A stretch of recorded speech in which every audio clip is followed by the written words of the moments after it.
Hai, hari ini akan sedikit memberikan pengalamanku tentang editing ya. Aku sudah cukup berkecimpung di dunia editing ini cukup lama, sekitar 5 tahun ya. Awal banget aku mulai dari Premiere Pro terus ke DaVinci. Ya cukup lama aku menggunakan aplikasi itu hingga akhirnya aku pindah karena lain hal. Ya nggak usah ngejelasin lah ya apa itu lain halnya.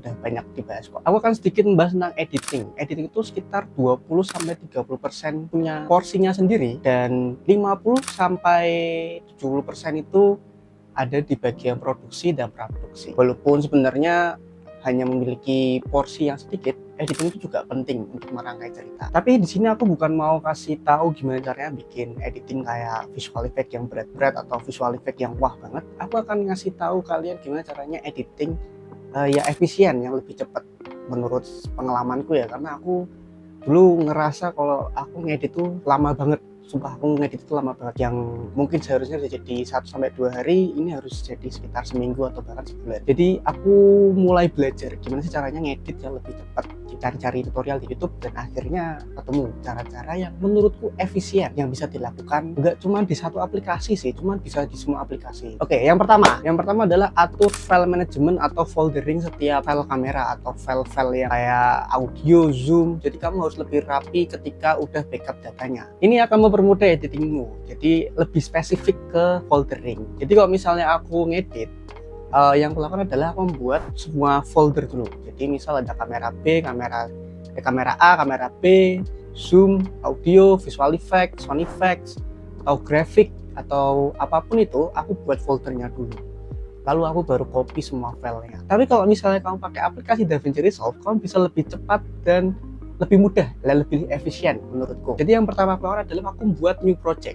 Lalu di bagian import aku buat semua foldernya, dari itu folder kamera A, kamera B, terus zoom, audio, musik, sound effects, grafik, visual effects, terus ada namanya yang terakhir adalah timeline. Jadi kamu bisa atur semuanya dulu, entah itu dari kamu bisa buat timelinenya juga ataupun bisa buat settingan-settingan di dalam DaVinci-nya. Jika sudah, kamu save, beri nama template, dan kamu keluar dari DaVinci Resolve. Buka lagi DaVinci Resolve-mu dan klik kanan pada template-nya dan lalu klik open read mode only. Nah, kalau udah, silakan masukin semua file-filemu tadi ke situ, Ctrl S, dan beri nama projectmu apapun itu yang kamu mau. Lalu kalau misalnya aku mau buat lagi, ya udah kamu tinggal open read only aja di project template yang kamu buat tadi. Gampang kan? Atau kalau misalnya kamu udah bikin folder di aplikasi file managermu, kamu bisa klik dan drag taruh sepaling kiri di bagian import. Dia akan membuat folder otomatis. Tips yang kedua, ini yang sering aku lakukan ketika aku ngedit video, yaitu adalah editing pancake mode, kayak pancake gitu. Oke, ini bisa dilakukan di aplikasi apapun ya sebenarnya. Yang pernah aku coba itu baru Premiere Pro sama DaVinci. Aku nggak tahu di Final Cut Pro atau di yang CapCut atau apapun itu aku belum pernah nyoba sih. Tapi di dua aplikasi ini bisa. Editing pancake mode ini, daripada kamu cari satu-satu di import filemu, lalu kamu cari semuanya satu-satu, editing pancake ini lebih mempermudah. Kamu bisa lakukan ini. Pertama, select all semua videomu, lalu buat timeline khusus untuk video itu, lalu kasih nama rough cut atau apapun, dan klik dan drag semuanya ke timeline yang kamu buat tadi. Dan kamu bisa lakukan scrubbing dari semua video. Yang bisa aku lakukan sih, aku scrubbing mulai dari awal footage sampai akhir footage. Nah, kalau misalnya aku menemukan footage yang menurutku bagus, aku tinggal cut, lalu aku taruh ke atas. Semakin ke atas berarti semakin bagus atau semakin yang dibutuhkan. Cuman aku jarang sih sampai ke 2 layar gitu. Aku cuman 1, ya udah itu bagus. Berarti aku tinggal cut, taruh ke atas. Cut, taruh ke atas. Jadi seperti itu ketika aku scrubbing dari awal hingga akhir. Nah, terus gimana caranya aku final videonya gitu kan?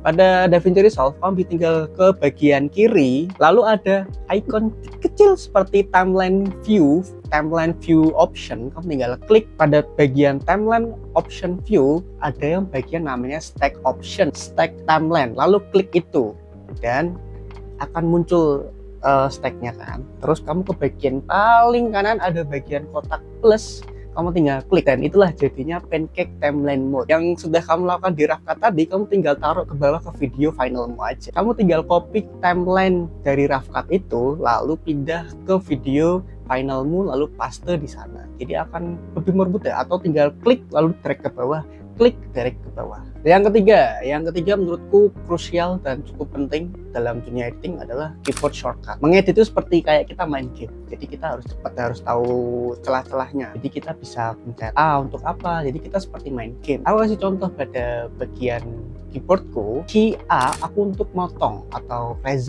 razor untuk motong videonya. Kalau kamu cari nama settingannya di keyboard customization DaVinci Resolve, namanya adalah razor.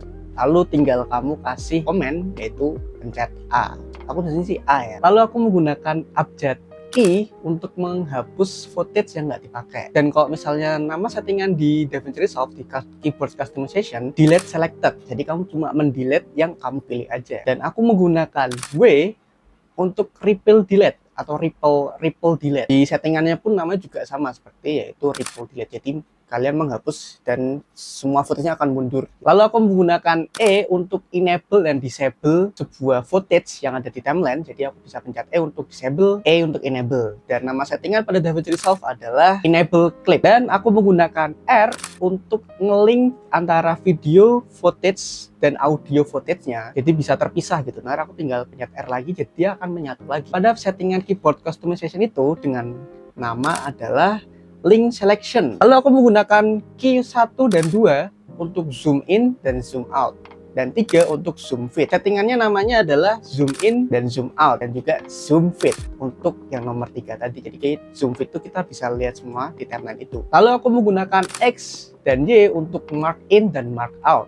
Di settingan DaVinci Resolve namanya juga mark in dan mark out. Dan aku menggunakan G untuk clear, mark in, and mark out. Jadi kita untuk membersihkan semuanya mark in dan mark out. Untuk clear in and out pada settingan DaVinci Resolve namanya adalah clear in and out. Dan terakhir aku menggunakan Shift T untuk memberikan transisi semua video dan juga audio pada timelinenya. Di settingan DaVinci Resolve diberi nama setting at transition. Jadi kamu bisa pencet Shift T untuk memberikan semua transisi, entah itu video ataupun audio. Yang terakhir adalah namanya Power Bins. Aku suka banget Power Bins ini karena kita nggak perlu lagi mengimport satu persatu aset kita yang kita punya di hard drive. Kita cukup import sekali aja dan kita tinggal cari di Power Bins. Gimana caranya bikin Power Bins di DaVinci Resolve? Pada bagian editing tab, lalu kamu ke import bagian atas sebelah kiri, lalu ke bagian titik 3 kamu klik dan akan muncul show Power Bins. Dan voila,